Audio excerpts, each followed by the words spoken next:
This is how liberty dies, with thunderous applause. And how does it happen? One person, Palpatine, comes up with a plot in which he lies, he spreads misinformation, and finds a scapegoat, in this case, the Jedi, blames it all on them, and uses that as an excuse to grab power.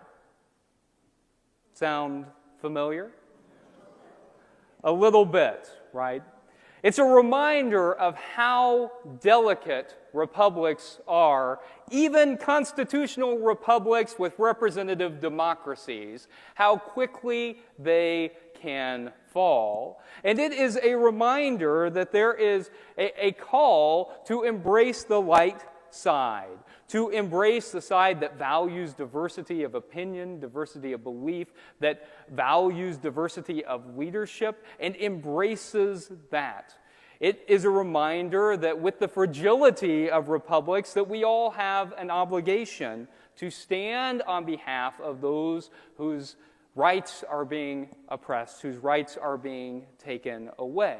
And so in the United States today, as we see the possibility of a republic that is shaky at the moment, it is our obligation, our duty, to continue to fight for justice.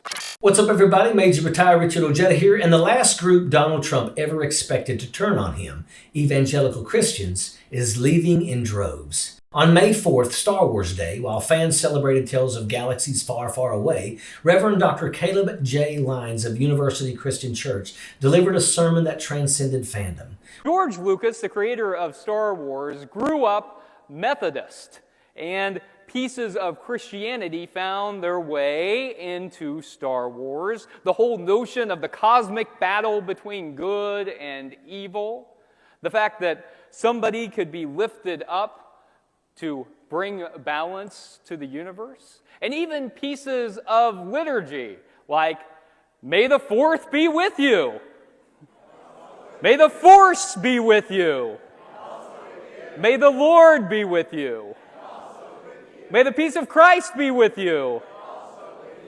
You get it? It makes its way into Star Wars. With clarity and conviction, he drew brilliant parallels between ancient Rome, modern America, and the mythic Star Wars universe, each a stage for the timeless struggle between light and dark, justice and tyranny. And then other elements of Eastern tradition find themselves into Star Wars too, like Taoism, for instance. And in Taoism, there is this notion of the way, the Tao, this energy of the universe that permeates all life, that is both within us and all around us. And the goal in Taoism, the perfect Taoist, is someone who is in tune with the universe, who takes note of the ebbs and flows and lets the energy of the universe guide them. So it is with the Force in Star Wars. And then there's this notion in Eastern traditions about the yin and the yang, about good and evil, about light and dark, about balance, and how it is that we achieve balance. Lyons masterfully wove together history, scripture, and science fiction to illuminate how republics fall, not with explosions, but with silence, not by force, but by applause. He compared Julius Caesar, Donald Trump, and the Emperor Palpatine, showing how each capitalized on fear, manufactured enemies, and seduced their followers with promises of stability and revenge. In every era, the collapse of democracy begins the same way. Public vigilance fades, and personal ambition rises. The sermon emphasized that our future doesn't hinge on grand speeches or heroism, but on the quiet, daily choices made by individuals. Whether it's a Roman forum, a modern Congress, or a galactic council, republics survive or perish based on the moral spine of their people. And as we reflect on these narratives, past, present, and future, we're reminded that vigilance, courage, and ethical conviction are our most powerful weapons in the fight against authoritarianism. The MAGA movement is a false god and is a false idol. And to let a picture prove my point, let's look at a picture that I would like to show you. The picture on the left is the ancient Israelites worshiping the golden calf. The picture on the right is the golden trump This is an AI-generated video, image still, that was released by the White House about Trump's Gaza. That is, Trump's plan to get rid of Palestinians and to make Gaza into a resort. The MAGA movement is a false idol. Human beings want to do this, you see. We are given the path of love and liberation. We are given the path of progress. And all too often, the path that we choose is the path of regression. A long time ago in Rome, the rise of Julius Caesar wasn't just a turning point in Roman history. It was a warning to every republic that would follow. Rome was once a model of participatory government, a republic with checks and balances, with senators debating laws and citizens holding influence. But in a moment of national insecurity, fear, and discontent, the people embraced the illusion of strength over the reality of freedom. Caesar began as an influencer, charismatic, strategic. He positioned himself as the champion of the people, promising reform while quietly amassing personal power. He used unrest to his advantage, painting political opponents as enemies of the state. When the Roman Senate handed him temporary emergency powers, Caesar never gave them back. He consolidated control, silenced dissent, and rewrote the rules. Sound familiar? As Reverend Lyons pointed out, the fall of Rome didn't come in a single moment. It came through applause, through citizens cheering the very man who would dismantle their freedoms. And as the Republic died, Caesar stood unchallenged, cloaked in the language of law and order. The lesson? Empires don't rise because dictators are clever. They rise because people trade liberty for comfort. They silence their doubts. They rationalize. They decide that one man might be the exception until it's too late.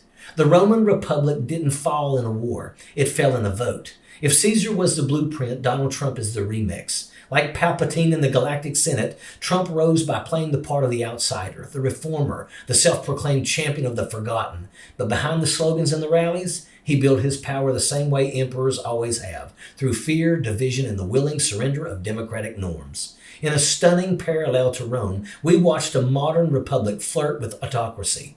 The checks and balances that once defined American governance were tested, then bent, then broken. Executive orders replaced deliberation. Loyalty was prized over truth, and millions cheered as the Constitution was treated like a suggestion, not a standard. Reverend Caleb Lyons didn't mince words. The MAGA movement is a false god and a false idol.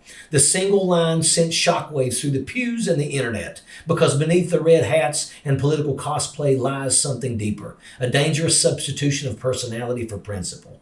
Trump isn't leading a political movement. He's leading a cult of personality dressed up as patriotism. And now evangelical Christians, the group Trump believed would stand with him to the end, are peeling away. Why? Because even they are starting to see the pattern. The Pope NFT, the Jedi robe with the red lightsaber, the blasphemous theatrics. These aren't signs of faith. They're signs of a man who believes he's untouchable. A man who, like Caesar and Palpatine, sees the Republic not as a shared trust, but as his personal stage. In this moment, our moment, we are each Obi-Wan standing at the crossroads, watching a democracy slide towards an empire. And we have to ask, do we speak up? Do we resist? Or do we sit quietly and let it happen? Every great collapse begins the same way, not with tanks in the street, but with silence in the face of rising power. Palpatine declared, the Republic will be recognized into the first galactic empire for a safe and secure society. And the chamber erupted in applause. That line, lifted straight from Revenge of the Sith, echoes not just through a fictional galaxy, but through the annals of real history. From the Roman Senate to the modern-day rallies, where fear is sold as strength and power is worshipped as salvation. And now, Trump has joined the pantheon of tyrants who can't distinguish service from supremacy. He posted a meme, himself in Jedi robes, wielding a red lightsaber. In Star Wars lore, red lightsabers don't belong to defenders of democracy. They belong to the Sith, those corrupted by power, greed, vengeance, and fear. That's not a mistake. That's a confession.